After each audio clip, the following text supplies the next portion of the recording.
So Beth, we know that what you're doing is fantastic, and but let's just talk about how it started, how you were motivated.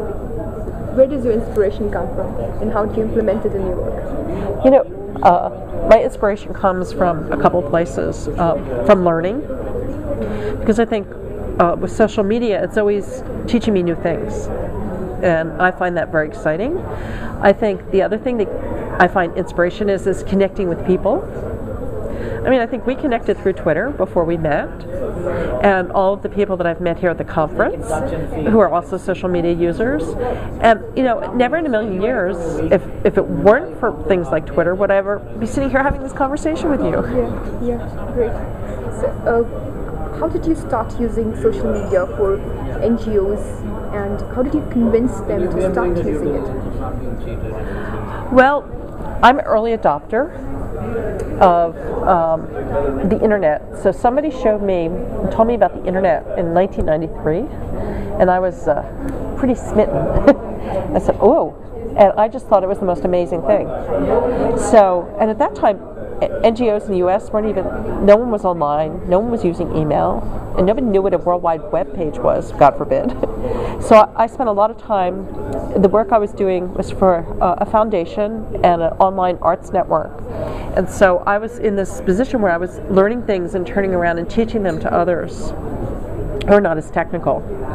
So so it was an amazing time to be able to learn how to do HTML, put up web pages, teach artists how to do it, and just sort of that joy of empowering people with these tools. So that's how I started, and that was in '93. And so I've always been kind of this teaching and learning whatever's the new thing, and turning around and teaching others and empowering them to turn around and teach others. That's great. That's like a chain reaction. Yes. So, which NGO do you think uses social media the best for its initiatives? Oh gosh, that's a hard. Do I have to pick just one? Yeah. No, not necessarily. Pick as many as you want. Probably they're unique in the ways they use social media. So. Well, I'm going to pick little snippets, if you will. When I think about Twitter, I think about the National Wildlife Federation. So they're about wildlife conservation. And so one of the things that they do that I think is really cool is they have a wildlife tag. So people are twittering what wildlife they're seeing, and through their hashtag they can connect with one another. And when I started my work in California, I actually was riding my bike to the first day of this job, and I saw a red-tailed hawk. So I got off my bicycle, and on my cell phone, I twittered, I saw a red-tailed hawk riding a bicycle, and 5 minutes I had 10 people respond, what kind of bicycle was the hawk riding?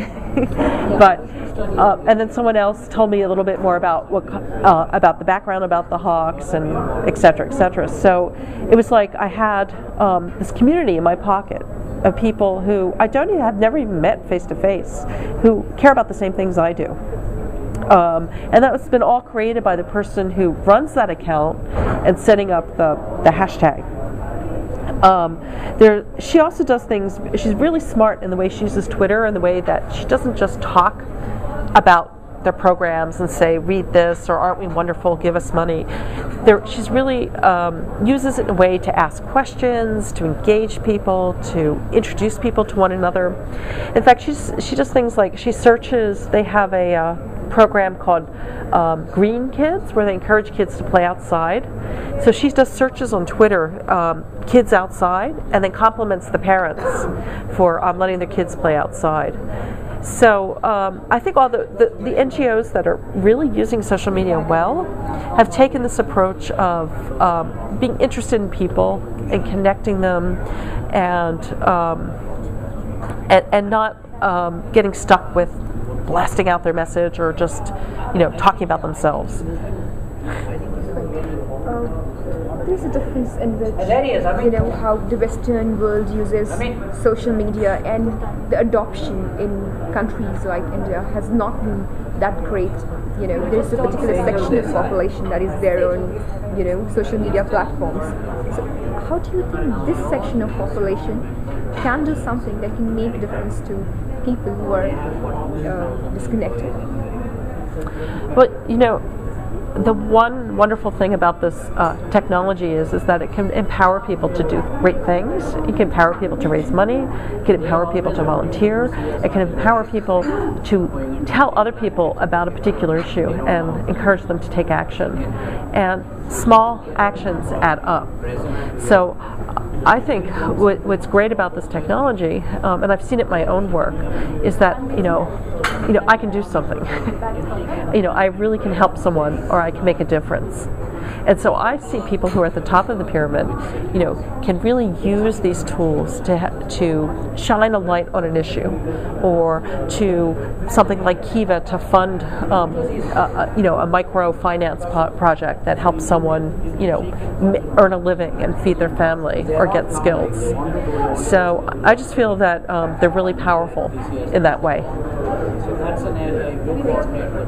Most of the users of the web for NGOs in India especially is like they have a web page or they have a presence on a web portal, but they have not really undergone the change in the mindset to come on people's platform like Facebook and probably like Twitter. There are very few NGOs who actually use these social media platforms.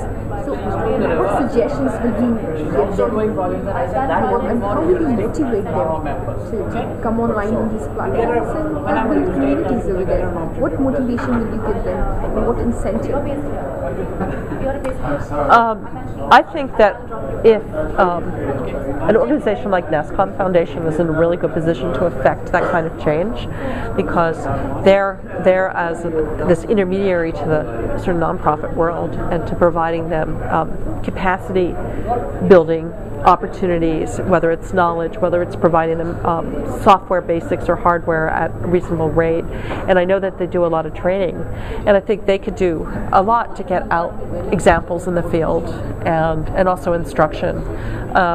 An NGO in the U.S. That I'm associated with that's similar to NASCON is called N10. And one of the projects that they did that was really cool is that they created a wiki. And it was actually a community of people who work with nonprofits who were interested in encouraging and learning more about how to use social media, and they were also the trainers. So they collaborated on this wiki and they put together this amazing resource that other nonprofits can use. And they collected stories. It's called story banking of successes by all different kinds of nonprofits on how they've used social media. And so other nonprofits have heard about it and then have gone there as a resource and used those materials to also implement their plans and strategies successfully. Great. Thank you very much. Thank you.